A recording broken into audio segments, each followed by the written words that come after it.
you got involved with Fritz Von Erich's territory. How did that come about? Well, I met him when he was wrestling at the Sportatorium. And then he came back, and we had a good relationship. Again, he knew when I was gigging him, and he would gig me. I'll give you a little story. I'll tell stories. Awesome. But there were two sports writers.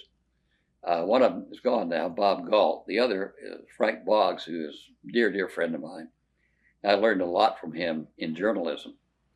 And so we talk occasionally. We're great baseball fans.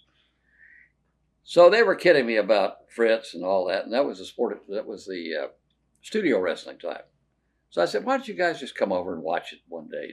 Just come over, and then you can kind of get an idea if you want to write a column or whatever you want to do, and how we do it, and how the whole thing is done. So they came over there, and I already had this idea. So they were sitting there. Excuse me. And so Fritz had his bout, and I was interviewing him, standing right on the apron of the ring, and they were sitting right there, and 5, 6 feet away.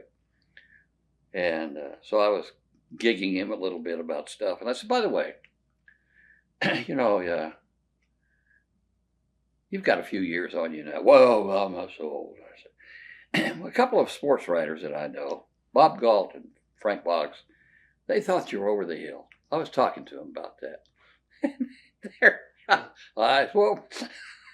And so Fritz kind of buying the thing because he knew them from the Times Herald, but he didn't let on. He said, whoa, those guys, they're on that voice of hill. I'll find them, and I'm just going to, I'll get the building and throw them out the window.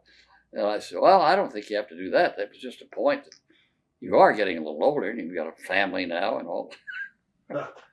So we went over after that, we went over to the Times Herald.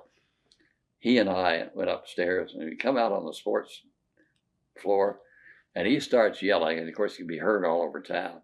Where's Galt and Brooke? So they were down at the other end, and they got up and said, hi, Fritz, how are you? And he came down and said, I ought to throw you guys out the window. And that's a great story, and he was good for that kind of thing. What are your first memories of the Sportatorium? And was it as bad of a dump as everybody says it was? It was pretty darn bad. It was, of course, built after the original was burned down. Just before I got there, they had this great wrestling war. A part of it was because the promoter wouldn't join the NWA, the National Wrestling Association, and so they put another promotion in another venue, and they had the wrestling people. So then all of a sudden it burns down one night, and nobody's ever found out who did it, but everybody knew who did it. Yeah. So they built a new building, and it was just a frame with aluminum siding all around, heavy aluminum siding. There was no air conditioning, and there was practically no heat in the winter. Of course, we didn't have very bad winters, but back in those days, it used to get cold. Yeah. And then we had probably the worst area to buy food.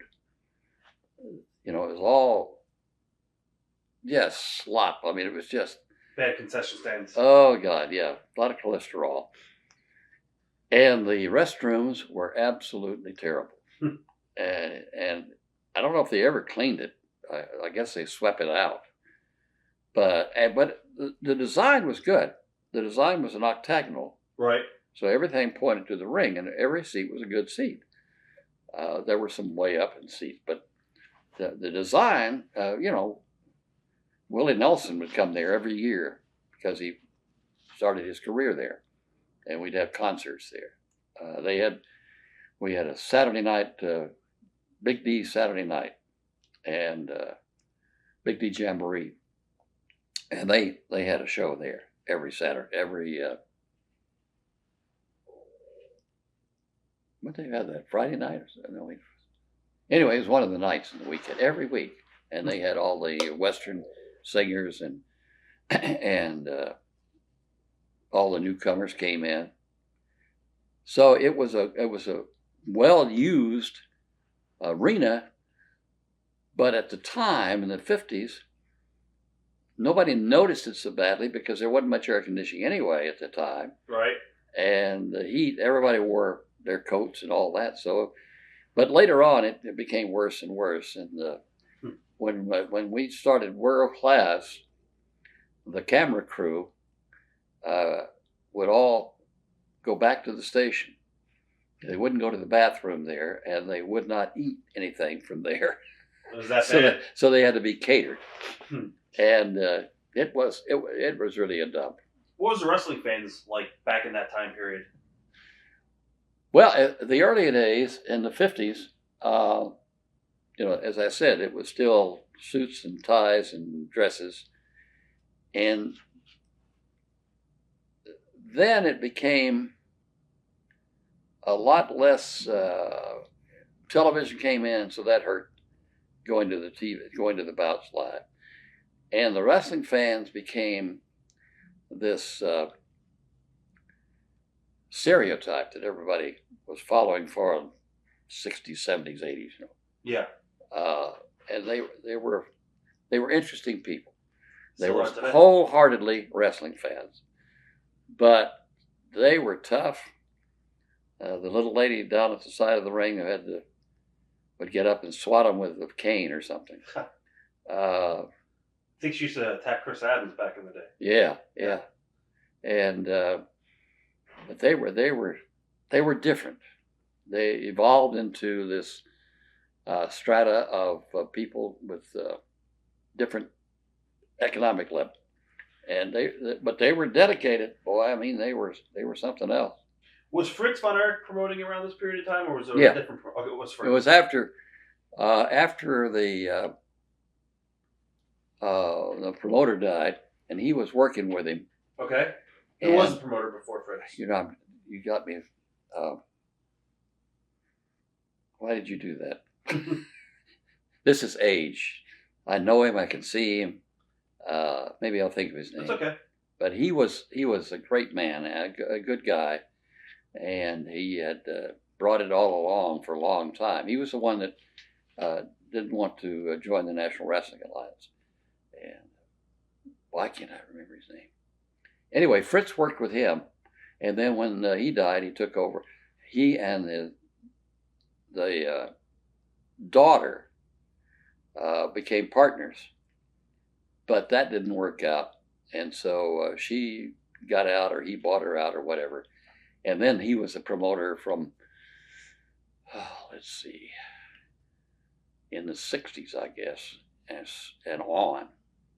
And because I worked for him after that, after the television went dead, and we went local stations, I worked for him doing the Fort Worth deal. He had both of them. Right. And I'm going to talk all about that coming up.